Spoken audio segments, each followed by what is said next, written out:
So I'm talking about the rise of AI, and I'm really going to look at 4 areas. What is AI, which I'm not going to spend a lot of time on because I know a lot of you are sort of IT specialists, and it really doesn't need a lot of introduction.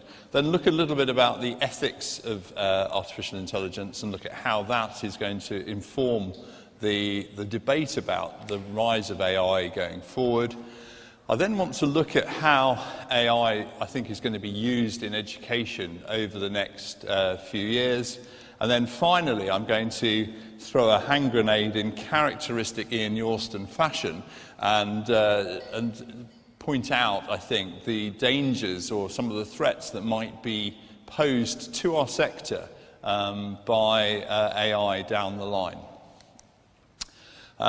So let's just quickly whiz into what is AI. So what do I mean? I'm very conscious that I've spoken at a number of conferences around AI last year, and I hadn't really got under the bonnet of what it is, and I really was talking about automated systems rather than truly artificial intelligence. So I think if we're going to sort of put a definition out there, it needs these 2 aspects of autonomy and adaptivity.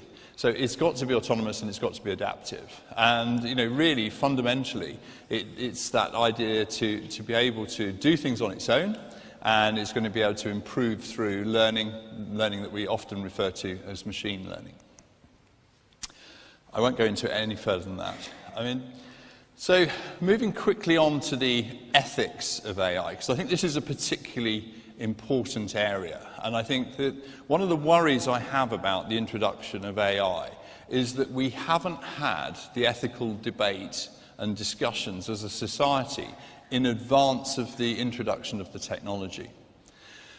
I used to be a religious studies teacher in a previous life, body and brain, and in those days I was teaching the ethics of a lot of medical ethics.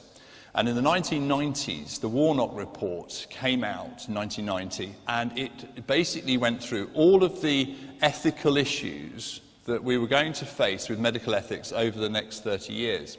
So whether it was cloning, or whether it was in vitro fertilization, or whether we're going to allow different forms of relationship, whether we'd be able to do in vitro fertilization with 2 female, all this sort of stuff was all discussed and agreed well in advance of the technology. That hasn't happened here. So we're at the situation where the big ethical issues, come around sort of like the ethics around automated vehicles. Trials are obviously happening around the world with automated vehicles. I live in Dubai. They're committed to having automated vehicles on the roads by 2020. I'm moving to Hong Kong in September. Come on, you can wake up a bit, come on. So these ethical issues that come through are really important. And one of the most important studies was this study done by MIT recently, and I'm going to come back to it in a moment, which went through this classic ethical dilemma of what an automated vehicle should do. Should it crash into the barrier, or should it take out the pedestrians? And it then put different people into this scenario, who the pedestrians were, and I'll come back to that study in a moment. These are some of the important ethical debates that need to happen before we have automated vehicles on the road. And then we get into the really big issues, like the ethics of AI warfare systems, ethics taking life, and the whole idea, the Isaac Asimov idea that robots should never take human life. That obviously is going to be something that's challenged in the context of global warfare. So we've got a lot of work to do around that issue as well. And really one of the things, when we actually start working our way through this whole debate, I think we've got to look at what underpins the way in which algorithms and AI systems make decisions. And I think I've got 3 concerns about how these systems work. The first one is, my first concern is that AI systems might be biased, and that fundamentally, as as sort of IT people on the whole, that the whole basis of AI, or certainly supervised machine learning, is that there is a training set which teaches the AI system to make decisions. Now, it's quite possible that that data set itself is itself biased. So if we start with a biased data set to effectively shape the algorithm, then that will then come up with biased outcomes. So if you take a data set like this group here, which is an obviously totally skewed data set. In fact, you couldn't end up with a slightly more, really a more skewed data set. That is actually a data set of billionaires in America. I think it's people with a salary of over, or an income or wealth of over 10 billion. The data set is highly skewed to middle-aged men. Nearly everybody there is white. So that data set itself would be skewed. And this can happen in all sorts of scenarios in terms of skewing, in terms of bias. My second criticism or concern is that the algorithm itself might not be fair. So it might actually be based on true data, and that data set might actually reflect the real world. But the real world data on which it's based might itself reflect historic unfair practice. So there was this fantastic survey in America where a scheme launched in 2011 in Boston, where they had the idea of using the accelerometer in a smartphone to measure bumps in the road. So if there were potholes around Boston, the city was spending enormous amounts of money finding out where the potholes were. So everyone was sort of encouraged to download the app and run the app, and the data then fed to the cloud, and the cloud with the GPS mapping could map where all the potholes were and thus save time and so on. The problem was, and this is all good stuff, it was all true data, it was all real stuff. But the problem was that in 2011, the only people who owned smartphones and who were the people who bought into it were middle-class, wealthy Americans. The consequence was that Boston found out that all of the potholes, or a massively disproportionate number of potholes, got repaired in affluent middle-class areas of Boston. And the wider problem wasn't there. Now, the app was a really clever solution to solving a problem. It was done with totally good intentions, but the unforeseen consequence was that they actually ended up with a totally unfair practice. So what they did is they kept those data, they actually re-aggregated it, and but more importantly, they put the app into people that were driving all of the city's vehicles. So people who drove and cleaned the streets and washed the roads and did all that sort of stuff. So they got data from other areas as well. Again, unforeseen, unintended, but yet very much unfair. And the same is true of policing. So, if you haven't read Cathy O'Neill's book, Weapons of Mass Destruction, she talks about these sort of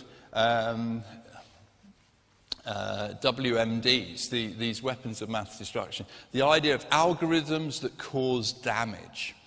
And she makes the point that in policing, because the historic policing data is fundamentally unfair, i.e., if you are a black man or a Hispanic, you are 10 times more likely to be stopped and searched in New York than you were if you're a white person of the same age.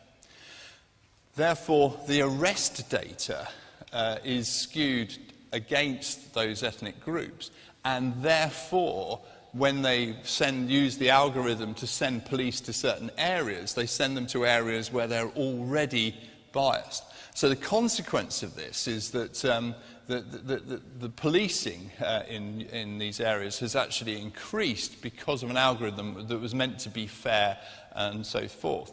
It's also true of recidivism, which is the likelihood of reoffending. And again, this works against ethnic minorities and the poor, whereas because historic data hasn't actually tracked middle-class crime in the same way that it does working-class crime.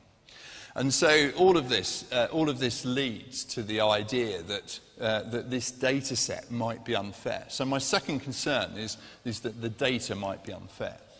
And the third one is that it just might be downright unethical. You know, you could sit there and you could write an algorithm that is just Machiavellian, and and because it's the nature of a black box, and because we don't know the basis on which these judgments are being made, at that point we would be in a situation where it just might be unethical. And so we've got a lot of work to do around artificial intelligence, how we use big data to make decisions and to drive decisions going forward. And we sort of need the equivalent of the sort of building regulations for AI. We need some rules on which algorithms and AI systems are going to be built. And I think one of those of you who are involved in the teaching of this in schools, I think, you know, some of these roles will become important roles in the future. I mean, you know, how do we avoid this bias? You know, what rules, what building regs might we put in place for algorithms? Well, we might want the team to have a diversity of background, or we might want them to have a diversity of mindset, or a diversity of data feeding into it, or we might want to use different algorithmic models. These are all ways of avoiding the fact that an algorithm might be making totally bent decisions and actually causing damage, being a weapon of math destruction.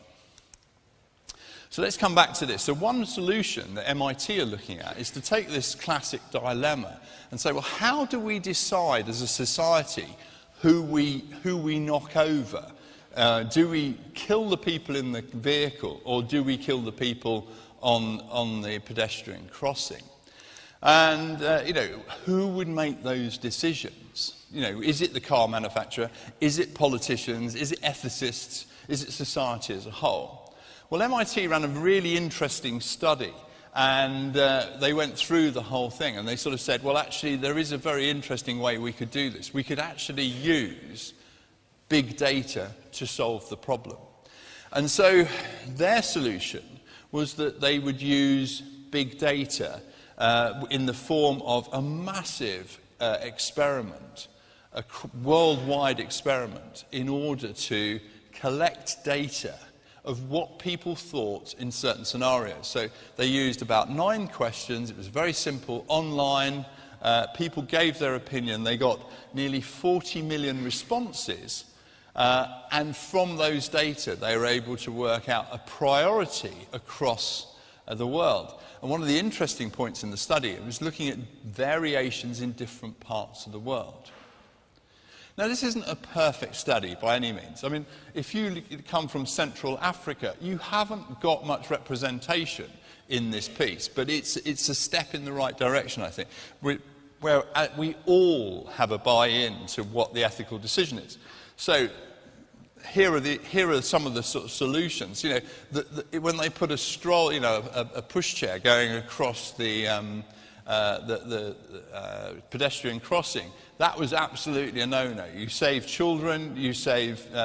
You don't do it on the basis of age. If you're overweight, you've got less chance of being. You know, they would save you less. If you're old, it's interesting that criminals get hit before dogs. And so it all goes. So this is quite an interesting way of doing it. This is massive data, and there are huge variations globally. There's a very different subset for South America, for example, or for the Middle East and Asia. They come up with very different answers on certain aspects of this. But this is a very interesting way about going about making huge ethical decisions that we need to put in place before we put autonomous vehicles on the road.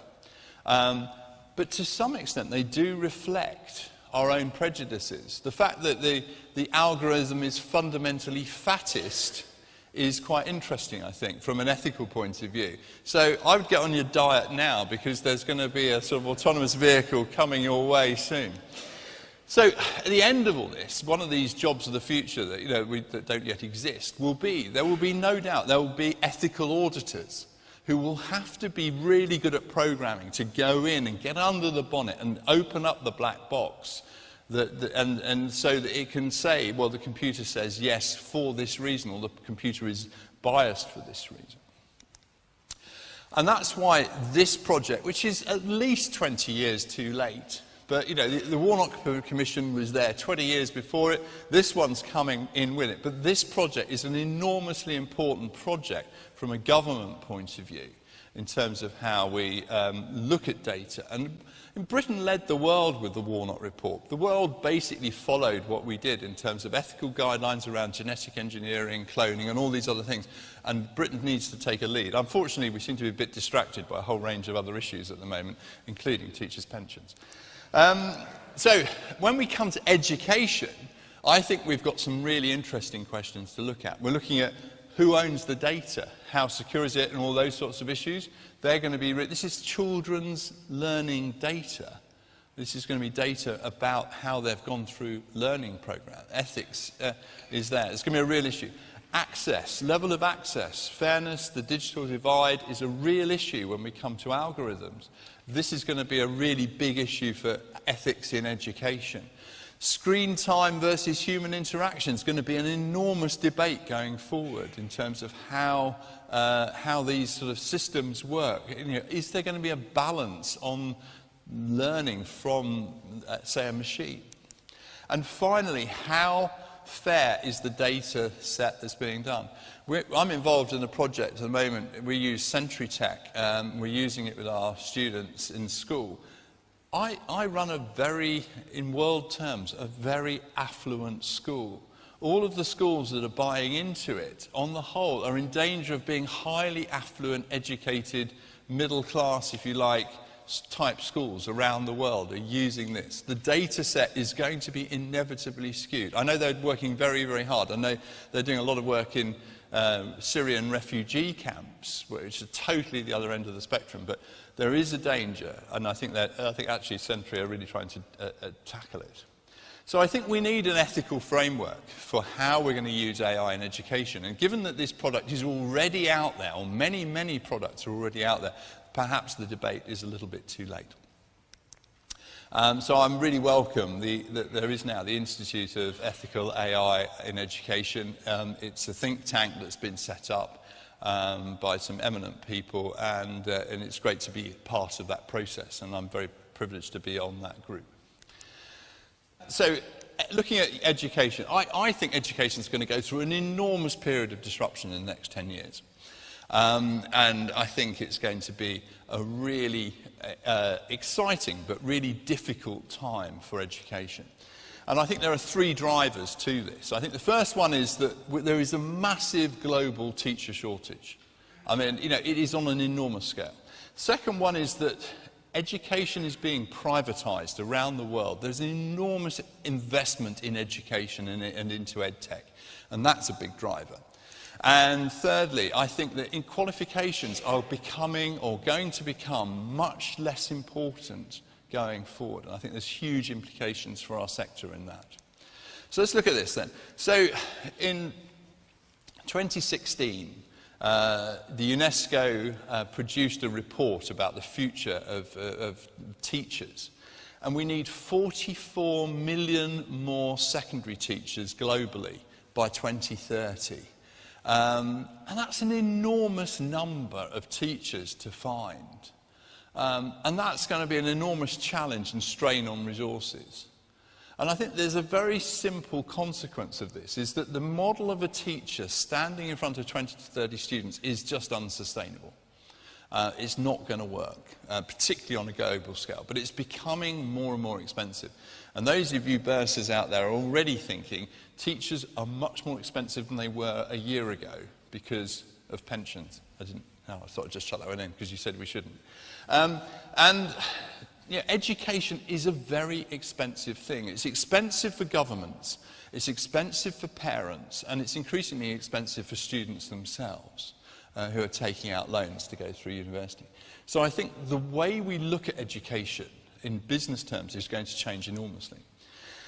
And the investment is staggering. These are incredibly big numbers. 7 trillion has got a lot of noughts on the end of it. It is a massive industry, $252 billion industry, EdTech alone. That's why people are trying to sell you stuff all the time. And, out of this, we're also going to, and people are investing, and effectively AI is the holy grail here.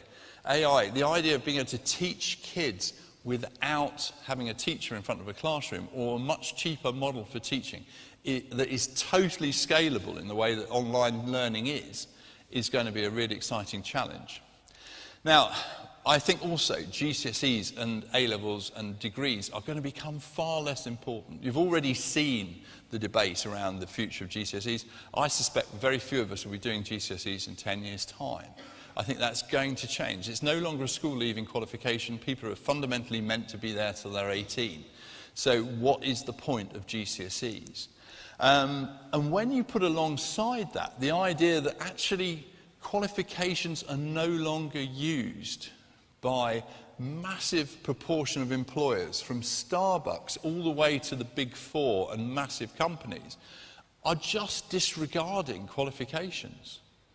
If you want to work for Goldman Sachs, they will not look at your A-level results or your degree results going forward. If you want to work for PwC or Ernst & Young or EY, they call themselves, all this sort of stuff, they don't use qualifications anymore.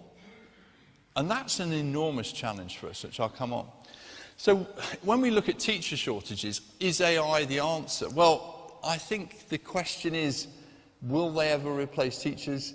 In some cases, yes. In some cases, no.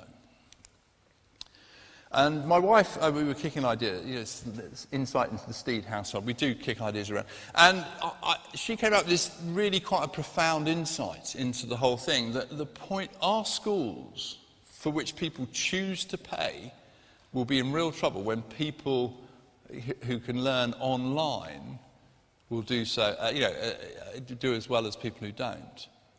And that will happen first to universities. Universities, students will choose to do online courses like MOOCs rather than going to university. You can get all that learning. You can have a Harvard education. You want to go and learn how to do machine learning, just go and do the Stanford course with Andrew Ng, the best teacher in the world on machine learning. Why do I have to go to a little university in the UK when the world's expert can do it? All online, all free. So where does AI fit in? Well, these are my prophecies for the future. I think education is going to be offered at different price points, and I use the model of an airline. So there will be premium sort of education, there'll be mid-range education, there'll be budget education. And the variables will be class size and how much contact you have, the expertise and level of qualification of the teachers, and so on. These are going to be really important factors going forward. And you can basically break those three groups down. So budget education, I wouldn't say that this was at all relevant in the UK at all. But, there are 263 million children in the world at the moment who don't go to school.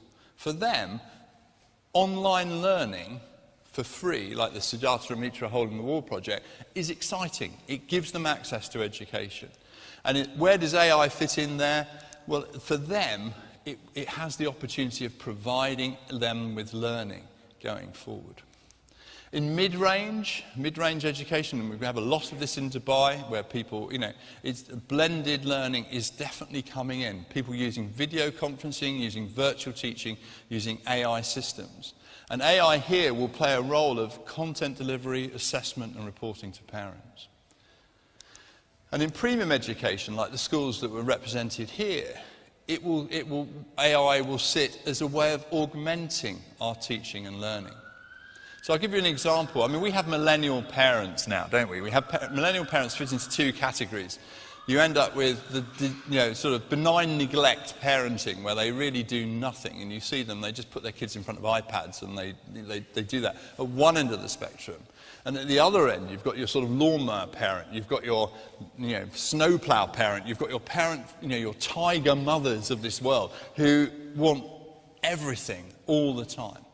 And one of the big battlegrounds that you'll have in schools is that there are people who want no homework, and they want people who want loads of homework. And AI is a really good solution. So what we do is you say, well, look, you can do as much maths as you want to, and my teachers don't have to mark it, and my teachers don't have to write reports on it, and the reports are there, and it's automatically reported to the parents. It's been fantastic. I think this will be even better in Hong Kong, because in Hong Kong we'll be in a situation where we've got loads and loads of tiger mothers who want the kids to do loads and loads of maths, and my teachers hopefully won't have to do all the marking. But this will mean that our role of teachers will change, and certainly all of these factors will mean that secondary teachers particularly will change, and we will have to use that resource as carefully as we can, because it will be a very fundamentally scarce resource. And I think that now is the time to start using AI platforms, because at some point in the future we're going to use it as part of our solution in our schools, because it's going to be the only way we're going to afford to manage to provide the quality of education at a sensible price. And this sort of idea that AI is effectively the holy grail of EdTech is really a really important idea. And finally, I think AI poses a real threat to fee-paying education. And I throw this in as a sort of provocative thought for your bursarial risk assessments, in terms of when you do your strategic risk assessment of where education might be, and you look at do your SWOT analysis or your 5 forces or whatever. This is, I think, one that you need to look at. And that is that I think it will pose a threat to us in a number of ways. Because one of the reasons why people choose our schools is that we fundamentally provide our kids with a competitive advantage. Parents send their kids to our schools because they will get a better chance of getting a good set of GCSE and A-level results. They will have a better chance of going to a good university. They will therefore have a better chance of getting a good job, and therefore they will be happy, and we can tick our box and say we did our parenting thing well. That's why they buy our schools. That's why they always have done. We provide a competitive advantage, and people don't like us saying that. That is what we do. We are really good at cranking the exam handle and getting people into university. So people go to prep school in order to get into good senior schools, even in order to get into good universities, in order to get into good jobs. I think AI is just going to change all that. We go 11 plus, we go GCSE A-level, we go top results, we go career. That's how it works. That's how it's worked for the last 100 years. That's why we're as successful as we are. And we're really good, because exam success has been a proxy for employability. They say, well, he's got a 2-1 from Durham, he's got 3 A's at A-level, he'll be a good employee. Well, they're not doing that anymore. They're not looking at where they went to schools and university. All of the top employers now aren't doing that at all. They're using AI. They're using systems that evaluate people's skills. They're using systems that evaluate their personalities. They're using systems that evaluate their team working ability. They're looking at their aptitudes. The rules are changing. And I think if we just plough on trying to do what we've done, we're going to get ourselves in a real mess. Because the exam hall mentality, the qualifications, will collapse over the next 10 to 20 years. Probably at GCSE first, then at A-level, and certainly at degree. Fewer people are going to go to university. And league tables will become less important. They will collapse eventually, because it isn't going to be the important thing. The interesting thing is, even to get into Oxford and Cambridge to read medicine now, you don't do it really on your A-levels. You have to do your BMAT exam or your LMAT or your whatever. And the trouble is, we don't know what the rules are, because they're all tied up in a little black box that does the algorithm that dishes out these top jobs at Goldman Sachs and Price Waterhouse and whatever. Now, I think we'll adapt. But I think one of the really interesting things is we're going to have to go back to what makes our schools special in other ways. It isn't going to be the exam success. It's going to be the fact that we're really good at building character. It's going to be down to the fact that we have CCFs and we do Duke of Edinburgh Award and we do all this other stuff. This is going to be the stuff that is going to be effectively assessed by big companies in order to get jobs. But we're going to have to change. We will do. We're always done. We're survivors. But it is going to shift.